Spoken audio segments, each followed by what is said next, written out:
تاریخ اور ختم نبوت۔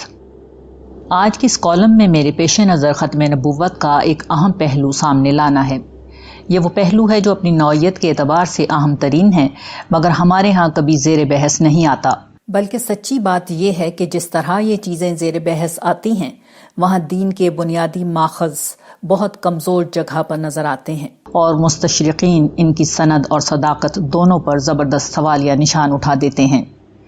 اس انفارمیشن ایج میں جب گھر گھر انٹرنیٹ ہے اور وہ تمام تنقیدی مواد جس میں اسلام کی حقانیت پر سوال اٹھائے جاتے ہیں چند بٹن دبا کر سامنے آ جاتا ہے، ایسے میں ضروری ہے کہ اسلام کی حقانیت اور سچائی کا اثبات ان مسلمہ علمی بنیادوں پر کیا جائے جن کو دنیا مانتی ہے۔ الحمدللہ اللہ تعالیٰ نے یہ بڑی مہربانی کی ہے کہ دین اسلام کو ختم نبوت کے بعد اس طرح محفوظ کیا ہے کہ قیامت تک اس حوالے سے کوئی سوال علمی بنیادوں پر اٹھانا ممکن نہیں ہے۔ اس کا تعلق چونکہ تاریخ سے ہے، اس لیے پہلے تاریخ کے علم کے حوالے سے کچھ بنیادی مقدمات کو واضح کرنا ضروری ہے۔ تاریخ کا علم۔ تاریخ قوموں کا حافظہ ہوتی ہے جو اکثر ان کی موت کے ساتھ ہی ختم ہوتا ہے، تاہم قومیں اور گروہ مردہ ہو جائیں تب بھی ان کی تاریخ غیر مستند داستانوں اور مزید بگڑ کر دیومالائی کہانیوں کی شکل میں انسانیت کو منتقل ہوتی رہی ہے۔ جس طرح فرد اپنے حافظے کے سہارے اپنی ذات اور اپنے ماحول کو سمجھتا ہے، اسی طرح قومیں اپنے وجود کو ہمیشہ اپنی تاریخ سے سمجھنے کی کوشش کرتی ہیں۔ یہی وجہ ہے کہ انسانیت نے ہمیشہ اپنی تاریخ کو آگے منتقل کیا ہے۔ تاریخ میں ماضی کے واقعات کا یہ انتقال 3 طریقوں سے ہوتا ہے۔ تاریخ منتقل ہونے کے 3 طریقے۔ تاریخ کے انتقال کا پہلا طریقہ زبانی روایات کا ہے، یعنی لوگ کسی واقعے کو بیان کرنے لگتے ہیں۔ یہ آج بھی ہوتا ہے، جب کسی جگہ کوئی واقعہ پیش آتا ہے تو دیکھنے والے اس کو آگے ان لوگوں کے سامنے بیان کرنا شروع کر دیتے ہیں جو براہ راست اس واقعے کے گواہ نہیں ہوتے۔ یہی معاملہ ایک نسل سے دوسری نسل کا ہوتا ہے کہ لوگ اپنی اگلی نسلوں تک اہم واقعات زبانی بیانات کی شکل میں منتقل کرتے ہیں۔ یہی زمانہ قدیم میں ہوتا تھا۔ تاریخ کے انتقال کا دوسرا طریقہ تحریر کا ہے، یعنی کسی واقعے کے پیش آنے پر کوئی ہم عصر شخص جس نے یہ واقعہ دیکھا ہو یا ان لوگوں سے براہ راست سنا ہو جو وہاں موجود تھے، وہ اسے لکھ لے۔ ابتدائی زمانوں میں اس کی زیادہ اہمیت نہیں تھی، کیونکہ اول تو فن تحریر عام نہیں تھا، دوسرے یہ کہ انسانی سماج جب ابتدائی شکل میں تھا تو اس کی اہمیت کا کوئی احساس تھا نہ ضرورت، جبکہ زبانی روایات میں سب کچھ بیان ہو ہی جایا کرتا تھا۔ تاہم علم اور سماج کے ارتقاء کے ساتھ تاریخ کو لکھا جانے لگا، اور عام طور پر مغربی علم میں ہیروڈوٹس، جس کا زمانہ 5ویں صدی قبل مسیح تھا، پہلا مورخ سمجھا جاتا ہے۔ گرچہ مشرق میں مذہبی علم کی روایات اور مذہبی کتب کو بہت پہلے ہی مرتب کر دیا گیا تھا۔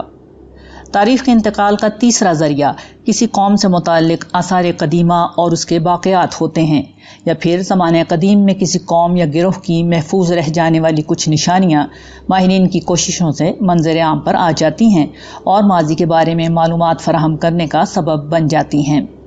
قومی داستانیں اور مصدقہ تاریخ۔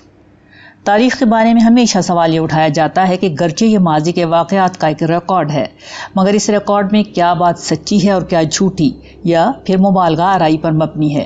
تاریخ کے ماہرین کوشش کرتے ہیں کہ ماضی کے واقعات سے متعلق ملنے والی معلومات کی دیگر خارجی ذرائع سے تصدیق کریں۔ اگر تصدیق نہیں ہو پاتی تو ایسے واقعات کو کسی خاص قوم یا کلچر کی داستان یا دیومالا سمجھا جاتا ہے، جیسے یونانی اور ہندی دیومالا اور یہود و نصارہ کی مذہبی روایات کے ایک بڑے حصے کو بھی بڑی حد تک اسی پہلو سے دیکھا جاتا ہے۔ یہی اجتماعی طور پر منتقل ہونے والے واقعات کا اصل مسئلہ تھا کہ وقت گزرنے کے ساتھ ساتھ خارجی ذرائع سے ان کی تصدیق ہونے کے ذرائع معدوم ہوتے چلے جاتے تھے، کیونکہ قومیں ختم ہو جاتی ہیں، ہجرت کر جاتی ہیں، دوسری اقوام میں ضم ہو جاتی ہیں یا شکست کھا کر منتشر ہو جاتی ہیں۔ ایسے میں تاریخی حقائق معدوم ہو جاتے ہیں یا پھر ان کے ساتھ خواہشات اور اضافے جمع ہونے لگتے ہیں۔ مصدقہ تاریخ ماضی کے دھندلکوں، توہمات کی گرد اور مبالغوں کی کوہر میں کہیں چھپ جاتی اور صرف غیر مصدقہ داستانیں، کہانیاں اور اساطیر الاولین ہی باقی بچتی تھیں، جو ظاہر ہے کہ تاریخ میں کوئی معتبر چیز نہیں سمجھی جاتی۔ تاریخ کا انفرادی اور اجتماعی ریکارڈ۔ ان درست خبروں میں بھی 2 طرح کی خبریں یا معلومات ہوتی ہیں۔ ایک وہ جو انفرادی طور پر کوئی فرد یا چند افراد بیان کر رہے ہوں، دوسری وہ جو سب کے سب لوگ بیان کر رہے ہوں۔ ان دونوں کا فرق ایک مثال سے سمجھا جا سکتا ہے کہ 1947 میں بر صغیر پاکستان اور ہندوستان نامی دو ملکوں میں تقسیم ہو گیا۔ یہ واقعہ اجتماعی سطح پر پیش آیا۔ کروڑوں لوگ براہ راست اس سے متاثر ہوئے۔ انہوں نے براہ راست اس حقیقت کا مشاہدہ کیا۔ یہ وہ خبر ہے جو پوری کی پوری قوم اجتماعی طور پر آگے منتقل کر رہی ہے۔ آج کے دن تک دنیا میں یہ دو اقوام موجود ہیں جو اس سے براہ راست متاثر ہوئیں اور ان کی علمی روایات پوری قوت سے اس واقعے کی تصدیق کر رہی ہیں۔ ایسے کسی واقعے کے جھوٹ ہونے کا سرے سے کوئی امکان ہی نہیں۔ اس واقعے کو اپنی تصدیق کے لیے کسی خارجی ذریعے، کسی تحریری تاریخ، کسی انفرادی شہادت کی کوئی ضرورت نہیں۔ یہ ایک مسلمہ ہوتا ہے۔ اس کا اگر انکار کر دیا جائے تو پھر اس بات کا بھی انکار کیا جا سکتا ہے کہ زمین ہر روز سورج کی روشنی سے منور ہوتی ہے۔ تاہم اس طرح کی تاریخ صرف اجتماعی اور قومی معاملات کا ریکارڈ کر سکتی ہے، جبکہ تاریخ ظاہر ہے کہ اس سے کہیں زیادہ چیزوں کا احاطہ کرتی ہے۔ خاص طور پر انفرادی نوعیت کے تمام واقعات کچھ خاص افراد کے ساتھ ہی پیش آ رہے ہوتے ہیں اور انہی سے متعلق لوگوں کی گواہی پر ان کی تفصیل مرتب کی جاتی ہے۔ جیسے پاکستان کے بانی قائد اعظم یا علامہ اقبال کا انتقال جس روز ہوا تھا، اس دن کیا واقعات پیش آئے، ان کی آخری گفتگو اور کیفیات کیا تھیں۔ ظاہر ہے کہ یہ واقعات چند لوگوں کے سامنے ہی پیش آ رہے ہوتے ہیں، اس لیے انہی کے بیانات اور گواہی کی بنیاد پر دوسرے لوگوں کو اس کا علم ہوتا ہے۔ اس ذریعے سے گرچہ کسی واقعے کی جزوی تفصیلات، نیز کسی فرد کی ذاتی زندگی اور معاملات کی تفصیل تو حاصل ہو رہی ہوتی ہے، تاہم اس میں یہ امکان ہوتا ہے کہ بات کچھ سے کچھ ہو گئی ہو یا اصل واقعے کے بیان میں کوئی کمی بیشی ہو گئی ہو۔ اسی طرح ایک ہی واقعے کے حوالے سے مختلف اور متضاد معلومات بھی سامنے آ جاتی ہیں۔ چنانچہ پہلے کی شکل میں اگر یہ فائدہ ہوتا ہے کہ مسلمہ معلومات سامنے آتی ہیں، مگر کمی یہ رہ جاتی ہے کہ تفصیلی اور جزئی معلومات اس ذریعے سے کبھی سامنے نہیں آتی، جبکہ دوسرے ذریعے سے تفصیلی اور جزئی معلومات ملتی ہیں، مگر اس میں ہمیشہ غلطی، کمی بیشی اور تضاد کا امکان باقی رہتا ہے۔ رسول اللہ صلی اللہ علیہ وآلہ وسلم کا معجزہ۔ رسول اللہ صلی اللہ علیہ وآلہ وسلم کا معجزہ یہ ہے کہ آپ کے ذریعے سے اللہ تعالیٰ نے تاریخ میں پہلی دفعہ اس معجزے کو جنم دیا کہ نبی کریم صلی اللہ علیہ وآلہ وسلم کی اپنی ہستی جس طرح ایک مسلمہ اور ناقابل انکار تاریخی حقیقت ہے، بالکل اسی طرح آپ کی لائی ہوئی تعلیمات اپنی جزئی تفصیلات میں بھی ایک تاریخی مسلمے کے طور پر محفوظ کی گئی ہیں۔ یہ وہ چیز ہے جو علم تاریخ کے لیے بھی ایک بالکل نئی چیز تھی۔ ماضی کے واقعات انفرادی رپورٹس کی بنیاد پر آگے منتقل ہوتے تھے، مگر ہمیشہ ان میں غلطی اور کمی بیشی کا امکان رہتا تھا، جبکہ اجتماعی اور قومی علم کے ذریعے سے صرف بڑے واقعات ہی منتقل ہوتے تھے، اور ان میں بھی یہ مسئلہ تھا کہ زیادہ وقت نہیں گزرتا تھا کہ قوم ماضی کے غبار میں گم ہو جاتی اور اجتماعی اور قومی تاریخ کے بڑے واقعات اگلوں کی غیر مستند اور سنی سنائی داستان ہی بن کر رہ جاتے تھے۔ تاہم نبی کریم صلی اللہ علیہ وآلہ وسلم کے ساتھ یہ معجزہ ہوا کہ آپ کی ہستی کے ساتھ آپ کی تعلیمات کا ریکارڈ بھی قومی طور پر آگے منتقل ہوا اور ایک ناقابل تردید مسلمہ حقیقت کے طور پر آج دنیا میں موجود ہے۔ یہ معجزہ کس طرح وجود میں آیا، یہ سمجھنا قارئین کے لیے بہت آسان ہوگا اگر وہ تاریخ کے حوالے سے پیچھے بیان کیے گئے حقائق کو ذہن میں رکھیں گے۔ ساتھ ہی اس معجزے کو سمجھنے کے لیے اب ہمیں یہ دیکھنا ہوگا کہ نبی کریم صلی اللہ علیہ وآلہ وسلم کے دور میں کیا تاریخ وجود میں آئی۔ رسول اللہ صلی اللہ علیہ وآلہ وسلم کے دور میں بننے والی تاریخ۔ رسول اللہ صلی اللہ علیہ وآلہ وسلم 570 عیسوی میں مکے میں پیدا ہوئے اور 632 عیسوی میں دنیا سے رخصت ہوئے۔ آپ نے 40 برس کی عمر میں اعلان نبوت فرمایا اور صرف 23 برس کی مختصر مدت کے بعد آپ انسانی تاریخ کے سب سے زیادہ کامیاب انسان کی حیثیت سے دنیا سے رخصت ہوئے۔ آپ کو اپنی قوم پر جو غلبہ اور اپنے مشن میں جو کامیابی حاصل ہوئی، اس کے چند پہلو بہت اہم ہیں۔ یہ پہلو درج ذیل ہیں۔ پوری قوم کا ایمان۔ آپ نے 40 برس کی عمر میں نبوت کا اعلان کیا تو آپ تنہا مسلمان تھے، مگر 23 برس کے بعد جب آپ دنیا سے رخصت ہوئے تو انسانی تاریخ کا یہ عجیب واقعہ رونما ہو چکا تھا کہ آپ کی پوری قوم یعنی بنی اسماعیل تمام کے تمام آپ پر ایمان لا کر آپ کے ایک پیروکار بن چکے تھے۔ آپ اور آپ کی قوم کے درمیان جاری کشمکش میں بمشکل 1000 لوگ ہی مارے گئے، باقی قوم ایمان لے آئی اور آپ کا مشن پھیلانے کے لیے آپ کے بعد موجود رہی۔ خیال رہے کہ آپ کی قوم دنیا کے دور دراز خطے میں موجود کوئی چھوٹا قبیلہ یا گروہ نہ تھا، بلکہ اس دور کی متمدن دنیا کے مرکز میں واقع لاکھوں مربع میل پر پھیلے جزیرہ نما عرب میں لاکھوں افراد پر مشتمل ایک پوری قوم تھی۔ تربیت کا بھرپور وقت۔ رسول اللہ صلی اللہ علیہ وآلہ وسلم کا مشن 8 ہجری میں فتح مکہ کے ساتھ پورا ہو گیا۔ کفار مکہ کے قبول اسلام کے بعد تمام عرب سے آپ کی مخالفت ختم ہو گئی اور لوگ جوک در جوک ایمان لانے لگے۔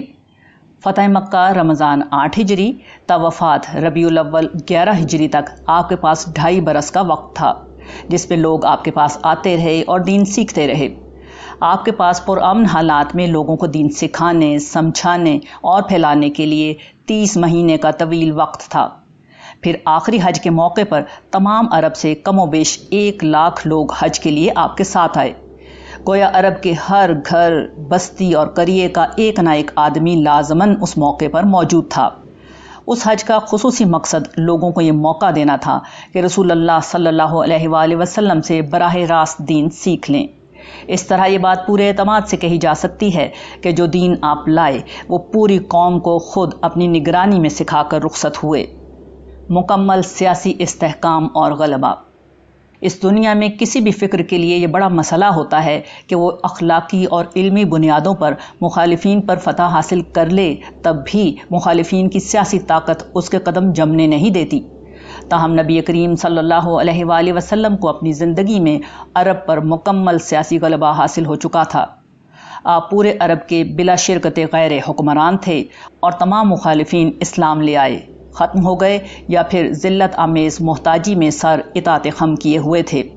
یہ غلبہ آپ کے خلفائے راشدین کے درمیانی عرصے تک تقریباً اگلے 20 برس میں اتنا بڑھا کہ تمام متمدن دنیا آپ کے ابتدائی پیروکاروں کے سامنے مغلوب ہو چکی تھی۔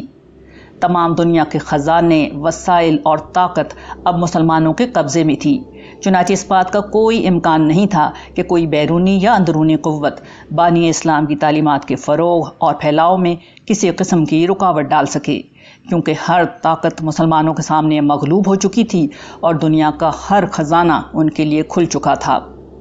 تربیت یافتہ ٹیم۔ آپ کا اگلا امتیاز یہ تھا کہ آپ کی ابتدائی نبوت ہی سے آپ کو انتہائی مخلص، باشعور اور قابل ساتھیوں کی دولت میسر آ گئی تھی۔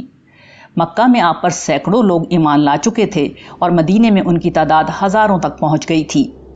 ان لوگوں کو قرآن میں بار بار یہ بتایا گیا تھا کہ دنیا تک دین حق کی شہادت دینا ان کی ذمہ داری ہے، چنانچہ اس مقصد کے لیے سینکڑوں اہل ایمان مکہ کے 13 برس اور پھر ہزاروں لوگ مدینہ کے 11 برسوں میں لمحہ لمحہ حضور کے ساتھ رہے، آپ کے پیغام کو بھرپور طریقے سے سمجھا اور آپ کی نگرانی میں 2 عشرے تک اس پر عمل کیا۔ اقوام عالم پر شہادت حق کے شعور اور اتنی زیادہ تربیت کے بعد یہ لوگ جب خلافت راشدہ میں دنیا کی طرف متوجہ ہوئے تو ان کا اصل مقصد ایک ہی تھا، وہ یہ کہ جس طرح نبی کریم صلی اللہ علیہ وآلہ وسلم نے ان پر شہادت حق دی تھی، ٹھیک اسی طرح انہوں نے اس دور کے متمدن دنیا کے انسانوں کے سامنے شہادت حق دی۔ چنانچہ ایک طرف انہوں نے نبی کریم صلی اللہ علیہ وآلہ وسلم کے بعد پیدا ہونے والے کسی بھی ممکنہ انحراف کو پوری قوت سے روکا، بلکہ آگے بڑھ کر ملینز کی آبادی پر مشتمل مڈل ایسٹ میں ہر جگہ اسلام کا پیغام ٹھیک اسی طرح پہنچایا جیسے حضور نبی کریم صلی اللہ علیہ وآلہ وسلم نے ان لوگوں تک پہنچایا تھا۔ عالمی تاریخی تسلسل کا حصہ بن جانا۔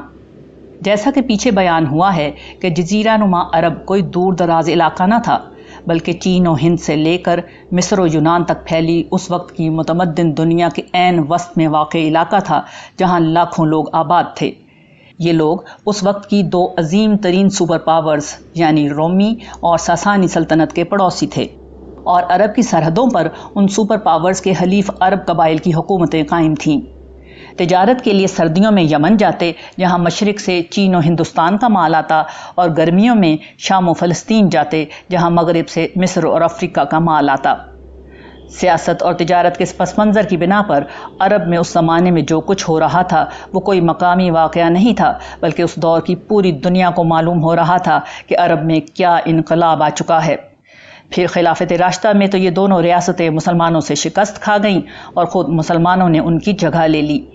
یوں عرب کا انقلاب کوئی مقامی واقعہ نہ رہا بلکہ اسی زمانے میں بین الاقوامی تاریخ کا ایک مسلمہ حصہ بن گیا۔ مسلمانوں کا مسلسل باقی رہنا۔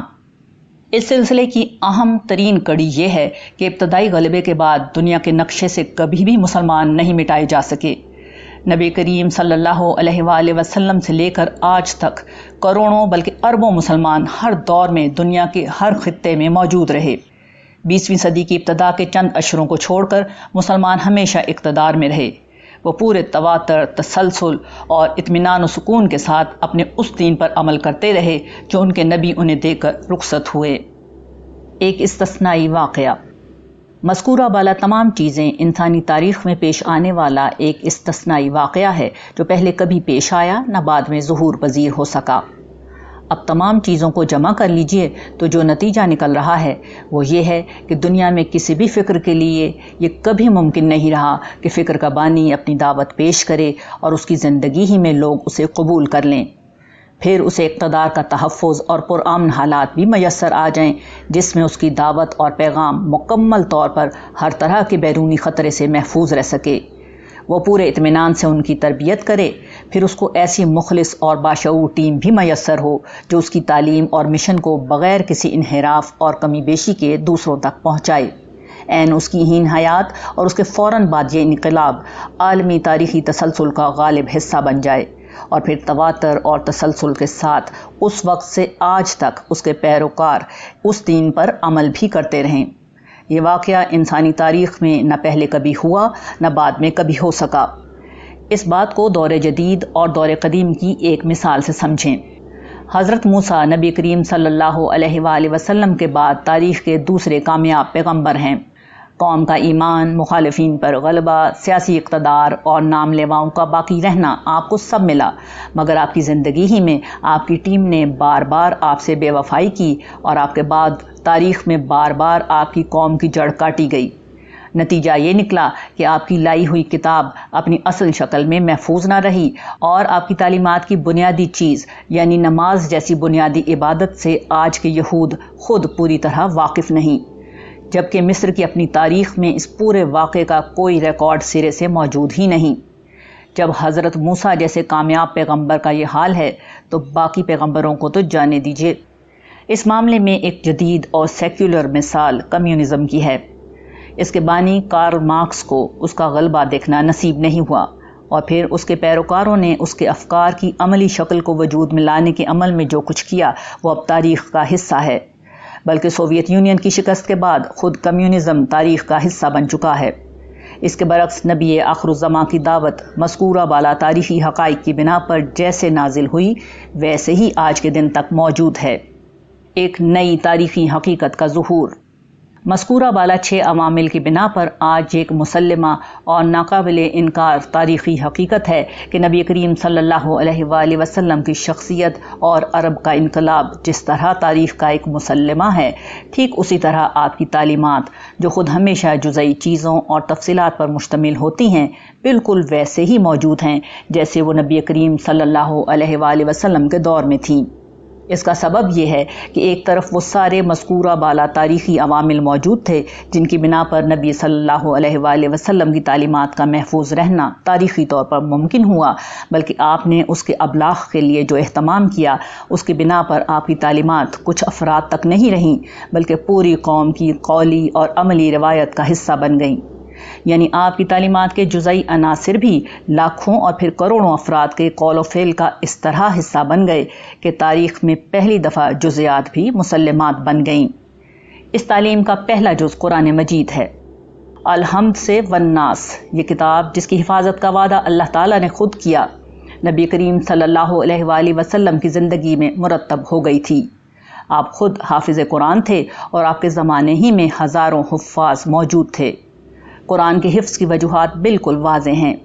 اول یہ کہ اس دور میں حصول علم کا معیار چیزوں کو زبانی یاد کرنا تھا۔ اس سے کہیں زیادہ اہم یہ حقیقت تھی کہ 5 وقتہ نماز جو اسلام کی بنیادی شرط تھی اور اس زمانے میں منافقین تک کو بھی ادا کرنا پڑتی تھی، قرآن کی قرات اس کا لازمی حصہ تھی، چنانچہ لاکھوں لوگوں کے لیے لازمی تھا کہ نماز پڑھنی ہے تو قرآن کا کچھ نہ کچھ حصہ یاد کرنا ہوگا۔ عربوں کے پس منظر میں یہ بات ناقابل قبول ہے کہ وہ ہماری طرح تمام نمازیں قل هو اللہ احد کے سہارے ادا کر لیتے ہوں گے۔ انہیں قرآن مجید کا ایک بڑا حصہ لازمی یاد ہوگا۔ مزید یہ کہ تہجد کی نماز نبی کریم صلی اللہ علیہ وآلہ وسلم کے ساتھ ساتھ صحابہ کی ایک بڑی تعداد کا معمول تھا۔ اس میں طویل قرات کی وجہ سے لوگ پورا قرآن یاد کر لیتے تھے، چنانچہ ہزاروں حفاظ حضور کے زمانے ہی میں موجود تھے۔ پھر حضرت عمر کے دور میں تراویح کا وہ اہتمام شروع ہوا جس کی بنا پر عالم اسلام کے ہر قریے، ہر مسجد اور ہر بستی میں کسی نہ کسی حافظ کا ہونا لازمی ہو گیا۔ تب سے آج تک یہ رسم ایسے ہی جاری ہے۔ ان لاکھوں حفاظ کی وجہ سے قرآن مجید جیسا کہ وہ نازل ہوا ویسا ہی آج کے دن تک موجود ہے۔ ایک اشکال کا جواب۔ بعض قارئین یہ سوچ رہے ہوں گے کہ اس موقع پر میں نے کتابت قرآن کا ذکر نہیں کیا۔ بلا شبہ حفاظت قرآن مجید کے لیے یہ اہتمام بھی کیا گیا کہ نازل ہونے والی وحی کو اسی وقت لکھوا لیا جاتا تھا، مگر حقیقت یہ ہے کہ یہ حفاظت قرآن کا اصل نہیں بلکہ ثانوی اہتمام تھا۔ اللہ تعالیٰ نے تورات تختیوں پر اتاری، مگر قرآن قول کی شکل میں نبی کریم صلی اللہ علیہ وآلہ وسلم کے قلب اطہر پر محفوظ کیا گیا۔ اس سے صاف ظاہر ہے کہ منشاء الہی یہ تھا کہ قرآن کی اصل حفاظت قولی اور سماعی طریقے پر کی جائے۔ یہ بڑی حکیمانہ بات تھی، کیونکہ اس وقت عرب میں نہ کاغذ تھا، نہ پرنٹنگ پریس ایجاد ہوا تھا، اور نہ عام عربوں میں لکھنے کا بہت رواج تھا، بلکہ اصل اہتمام چیزیں یاد کرنے کا ہی تھا۔ نماز میں قرآن پڑھنے کی شرط نے اس ذوق کو مذہبی ضرورت بنا دیا، اور یوں بہت سا قرآن ہر شخص کو اور پورا قرآن بہت سے لوگوں کو یاد ہو گیا۔ یوں قرآن کی اصل حفاظت حفظ و سماعت کے طریقے پر ہوئی ہے۔ کتابت ایک ثانوی اور اضافی اہتمام تھا۔ یہ بات سیدنا حضرت عمر کی اس بات سے بھی واضح ہو جاتی ہے جب جنگ یمامہ میں 400 اور بعض روایات کے مطابق 700 سے زائد صحابہ کی شہادت ہوئی تو آپ نے یہ اندیشہ ظاہر کیا کہ اگر اسی طرح جنگوں میں صحابہ کرام شہید ہوتے رہے تو قرآن ضائع نہ ہو جائے۔ صاف ظاہر ہے کہ اصل حفاظت حفظ سے ہو رہی تھی۔ کتابت وہ اضافی اہتمام تھا جو صرف اس خطرے کے پیش نظر اختیار کیا گیا کہ حفاظ کی اکثریت شہید ہو گئی تو قرآن متاثر نہ ہو، مگر ہم جانتے ہیں کہ حضرت عمر کے دور میں تراویح کا اہتمام ہوتے ہی یہ خطرہ ہمیشہ کے لیے ختم ہو گیا۔ ایک مناظرے کی رویداد۔ قرآن کی اصل حفاظت کتابت کے بجائے حفظ و سماعت کو نمایاں کرنے کی ایک اور وجہ ہے، وہ یہ کہ آج کل کے مسلمانوں میں یہ بات بہت پھیل گئی ہے کہ قرآن کی حفاظت کا اصل ثبوت یہ ہے کہ حضرت عثمان کا مرتب کیا ہوا قرآن کا نسخہ استنبول کے توپ کاپی میوزیم اور تاشقند میں محفوظ ہے۔ ہم بھی عرصے تک یہی سمجھتے تھے، مگر 12-13 برس پہلے میں نے ایک مناظرے میں یہ تماشا دیکھا کہ ایک مسلمان مناظر نے مسیحیت پر اسلام کی برتری ثابت کرنے کے لیے جیسے ہی یہ بات کہی، جواب میں مسیحی پادری کھڑا ہوا اور اس نے بتایا کہ میں نے خود ان نسخوں کو دیکھا ہے اور ان کی کاربن ڈیٹنگ کی ہے۔ اس سے یہ معلوم ہوتا ہے کہ نسخے اول تو حضرت عثمان کے زمانے کے بہت بعد کے ہیں، یعنی 2 صدی ہجری کے، اور دوسرے ان میں موجود قرآن پورا ہے بھی نہیں۔ اس کے بعد سارے مسلمان حاضرین اور ناظرین کے پاؤں تلے سے زمین نکل گئی، اور اب یہ بات کم و بیش سارے علمی حلقوں میں تسلیم کر لی گئی ہے کہ عہد خلافت راشدہ کا کوئی قرآن اس وقت دنیا میں موجود نہیں ہے۔ اس لیے اسلام مخالف مستشرقین یہ دعویٰ کرتے ہیں کہ قرآن مجید کی نسبت یہ کہنا کہ یہ بعینی ہی وہی کتاب ہے جو نبی کریم صلی اللہ علیہ وآلہ وسلم پر نازل ہوئی درست نہیں۔ تاہم جیسا کہ ہم نے بیان کیا ہے کہ یہ ایک غلط فہمی ہے۔ قرآن اصل میں حفظ کے ذریعے محفوظ ہوا ہے، اور مذکورہ بالا ان 6 عوامل کی بنا پر جو ہم نے شروع میں گنوائے ہیں، یہ بات یقینی ہے کہ یہ وہی قرآن ہے جو نبی کریم صلی اللہ علیہ وآلہ وسلم پر نازل ہوا۔ اگر کوئی اس کا انکار کرتا ہے تو پھر وہ اس کا بھی انکار کرتا ہے کہ نبی کریم صلی اللہ علیہ وآلہ وسلم نام کی کوئی ہستی عرب میں مبعوث ہوئی۔ انہیں اپنی قوم پر پورا غلبہ حاصل ہوا، ان کے ساتھ 20 برس تک ہزاروں افراد دن رات رہ کر دین سیکھتے رہے۔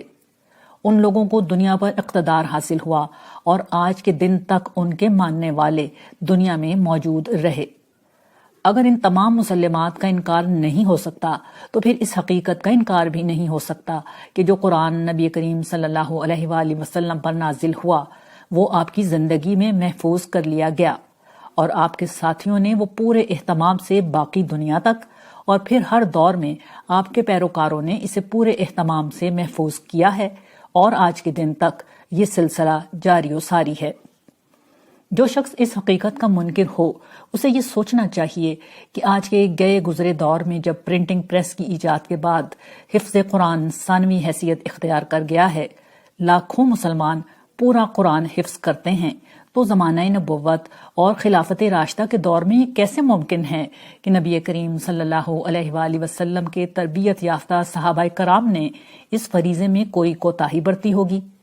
اس لیے یہ بات ہر شک و شبے سے بالاتر ہے کہ نبی کریم صلی اللہ علیہ وآلہ وسلم کے زمانے میں ہزاروں اور آپ کے بعد لاکھوں لوگ قرآن کو پورا یاد کرتے رہے، اور یہی قرآن آج ہمارے پاس موجود ہے۔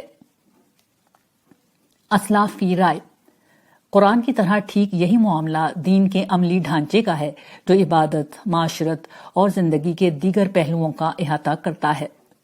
نبی کریم صلی اللہ علیہ وآلہ وسلم کے زمانے ہی سے اگر لاکھوں لوگ قرآن کو نمازوں میں پڑھ رہے تھے تو اس کے ساتھ وہ نماز بھی پڑھتے تھے، روزہ بھی رکھتے تھے، حج بھی کرتے تھے، زکوٰۃ بھی دیتے تھے، نکاح و طلاق، معیشت و معاشرت، رسوم و آداب میں ہر جگہ لوگ اسلام کے احکام پر عمل پیرا تھے۔ ایک پوری قوم کے ایمان لانے، تربیت یافتہ ہونے، مسلسل موجود ہونے کا کوئی دوسرا نتیجہ نکل ہی نہیں سکتا۔ اس کا انکار تاریخی مسلمے کا انکار ہے۔ جس طرح قرآن مجید پر خلافت راشدہ کے لکھے ہوئے قرآن کی گواہی طلب کرنا ایک غیر علمی بات ہے، اسی طرح اس عملی ڈھانچے کو کسی روایت پر موقوف سمجھنا ہر اعتبار سے ایک غیر علمی رویہ ہے۔ حقیقت یہ ہے کہ جو کام لاکھوں لوگ کر رہے ہوں اور علماء کی پوری روایت اس کی نگرانی کر رہی ہو، وہ اپنی ذات میں خود ایک مسلمہ بن جاتی ہے، اس پر خارج سے کوئی ثبوت طلب نہیں کیا جا سکتا۔ یہی وہ طریقہ ہے جس پر ہمارے اسلاف اور متقدمین دین کی حجیت ثابت کرتے تھے۔ چنانچہ مسلمانوں کے عظیم امام شافعی اپنی کتاب الرسالہ میں اس کے بارے میں لکھتے ہیں: یہ وہ احکام ہیں جنہیں سمجھنا، ان پر عمل کرنا، اپنے جان و مال کے ذریعے اپنی ذمہ داریوں کو ادا کرنا اور حرام کیے گئے کاموں سے بچنا ہر شخص پر لازم ہے۔ یہ تمام احکام اللہ کی کتاب واضح نص میں بیان کیے گئے ہیں اور مسلمانوں میں ان پر عام طور پر عمل کیا جاتا ہے۔ لوگ انہیں نسل در نسل منتقل کرتے ہیں اور یہ سلسلہ رسول اللہ صلی اللہ علیہ وآلہ وسلم سے چلا آ رہا ہے۔ ان احکام کے منتقل کرنے یا ان کی فرضیت میں کوئی اختلاف نہیں۔ یہ وہ علم ہے جس سے متعلق معلومات اور اس کی تشریح ہر طرح کی غلطیوں سے پاک ہے۔ اس میں کسی قسم کا اختلاف کرنے کی گنجائش نہیں۔ اس کا آخری جملہ پھر پڑھیے کہ کس طرح یہ علم ہر غلطی اور اختلاف سے پاک ہے۔ پھر یہی بات ایک علم حدیث کے بہت بڑے امام حافظ ابن عبد البر اپنی کتاب جامع بیان العلم و فضلہ میں اس طرح لکھتے ہیں: علم کی دو بنیادیں ہیں، کتاب اللہ اور سنت رسول صلی اللہ علیہ وآلہ وسلم۔ سنت کی دو قسمیں ہیں، ایک وہ جسے تمام لوگوں تک منتقل کرتے ہیں، یہ وہ حجت قاطع ہے جس میں کسی قسم کا اختلاف ثابت نہیں اور اس کا انکار نصوص الہی کے انکار کے مترادف ہے۔ دین کی تاریخی حجیت ثابت کرنے کا یہ وہ طریقہ تھا جو ہمارے متقدمین نے اختیار کیا تھا۔ اس طریقے میں دینی تعلیمات وہ مسلمہ بن جاتی ہیں جن کی رسول اللہ صلی اللہ علیہ وآلہ وسلم سے نسبت ایک ناقابل انکار حقیقت بن جاتی ہے۔ یہ وہ چیز ہے جو دنیا کے کسی دوسرے دین کو حاصل نہیں۔ یہ بات واضح رہے کہ مسلمانوں نے اس کے علاوہ اپنے نبی کے قول، علم اور تقریر کی حفاظت کا بھی حد الوسع بہت اہتمام کیا ہے۔ یہ بڑا قیمتی اور اہم ذخیرہ ہے جس کے ذریعے سے دین کو سمجھنے، عمل کرنے اور نئے پیش آنے والے مسائل میں اجتہاد کرنے میں بڑی مدد ملتی ہے۔ لیکن ہم اسے یہاں اس لیے زیر بحث نہیں لائے کہ یہ ذخیرہ ہم مسلمانوں کے نزدیک تو حجت بن سکتا ہے، غیر مسلموں کے لیے تاریخی حجت اگر کوئی چیز بن سکتی ہے تو وہی تواتر کے ساتھ ملا ہوا دین ہے، اور جس کا انکار کرنا علم تاریخ کی بنیاد پر ناممکن ہے۔ خلاصہ بحث: یہ بحث ذرا طویل ہو گئی، مگر یہ اتنی غیر معمولی اہمیت کی بات ہے کہ اسے پوری طرح سمجھنا ضروری ہے۔ ایک ایسے دور میں جب انٹرنیٹ کی وجہ سے غیر مسلموں کے تمام اعتراضات ہمارے گھر گھر میں پہنچ رہے ہیں، ہم پر لازم ہے کہ اپنے دین کی حقانیت کے دلائل علم کی ان مسلمات کی بنیاد پر لوگوں کے سامنے پیش کریں جن کا انکار کرنا ممکن نہیں۔ شتر مرغ کی طرح ریت میں سر چھپا لینا یا پھر کمزور جگہ سے اسلام کا دفاع کرنا ایک خطرناک رجحان ہے۔ اس طرح ہم اپنے دین کا مقدمہ خود کمزور کر دیں گے۔